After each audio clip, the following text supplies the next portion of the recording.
Eric would like to go first. Yeah. Okay. Cool. Right. So,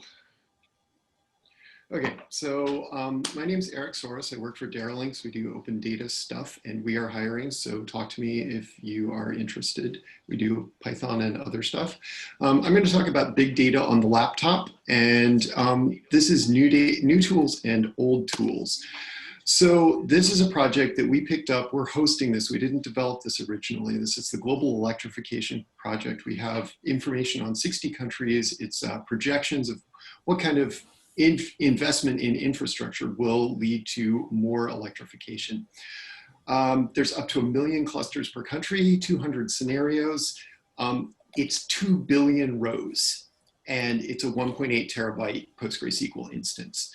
Now, there are some problems with this. It is slow to import, it is slow to query, it's slow to explore. A table scan, select distinct scenario ID from this table, takes 12 hours. And as you might guess, with 1.8 terabytes of disk, it's expensive to host. Oh, by the way, this is from work. This is not work this is open source, but this is kind of my exploration about how we might do this better. So I don't want to disparage the original developers of this, because like a lot of things, their budget was burned, and then they got about an order of magnitude more data thrown at them. So just with that off the table. So the PostgreSQL schema is part of the problem. There is a model ID and a scenario ID in text. And there are filters and summary data in JSON. So when you have 2 billion rows, each byte of your data, each byte of your row costs you 2 gigabytes. And each byte of your primary key, which is essentially model ID, scenario ID, and feature ID, which is not listed here, is each byte is another byte into your index. So this 1.8 terabyte PostgreSQL instance has something like 200 gigabytes of indexes, which is way, way more than we can afford to host in memory. So the opportunities, though, it's all static data. There are no writes anywhere. Everything's cacheable, and the biggest query only hits about 1 million rows. So let's enter some new tech. Clickhouse is really cool. It is a columnar database. So instead of storing your database as a row, you're storing individual columns. These can be compressed by default. They're easily compressible because integers compress really well with each other. The indexes are sparse. So essentially each page, there's a pointer to where about every 8,000 items something is, which is much more space efficient when you're dealing billions of rows. And partitioning is native on this. And in this case, we can partition by model and scenario. So our 1 million item query hits one partition and it doesn't have to hit any others. There are some challenges. Clickhouse is very picky on its imports about the column ordering, the column format, extra columns. Our source data is all CSVs. We've got about 500 gigabytes of source data in one zipped country with 216 CSVs inside it. Unfortunately, unzip is also single threaded. So when you're trying to import this whole batch of it, each unzip is really slow. So I wrote some Python. So what we have here is a really quick little Python script. It does some casting, has some output fields, and then we read in from the zip file, which I can do in parallel if I open up, like, say, 4 different Python instances.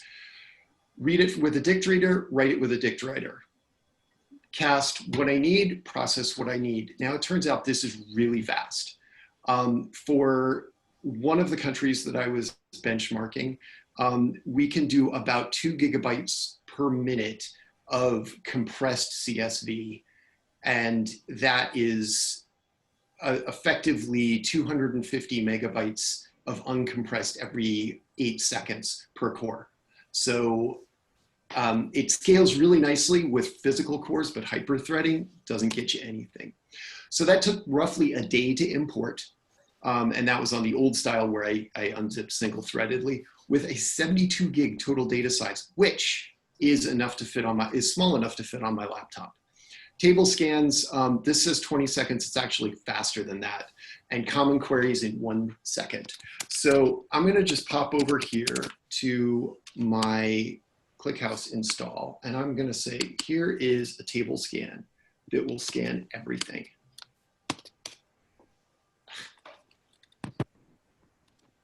In it.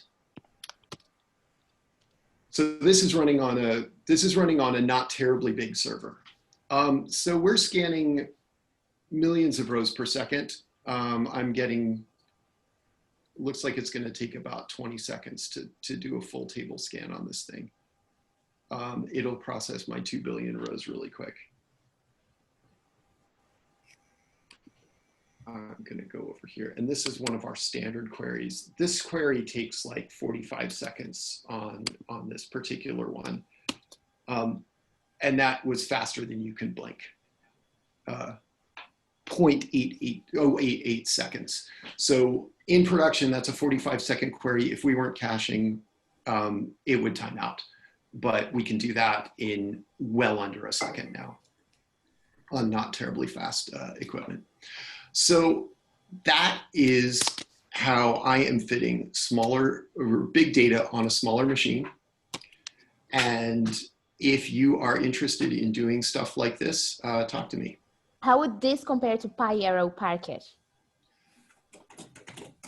I'm not actually sure. I have not tried to deal with Parquet or Arrow. This, apart from the time to do the import, this is actually only maybe 5 or 6 hours of messing around to get it to do this. Clickhouse is really easy to set up. You can basically download it as a Docker image and push stuff in as CSV. I'm not sure what Arrow can do in that form.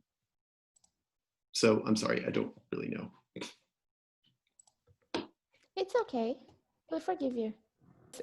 Let me see. I don't think we have any more questions, but we have loads of people saying that it was super impressive, and thank you very much. Okay. Thanks. Cool. Thank you, Eric.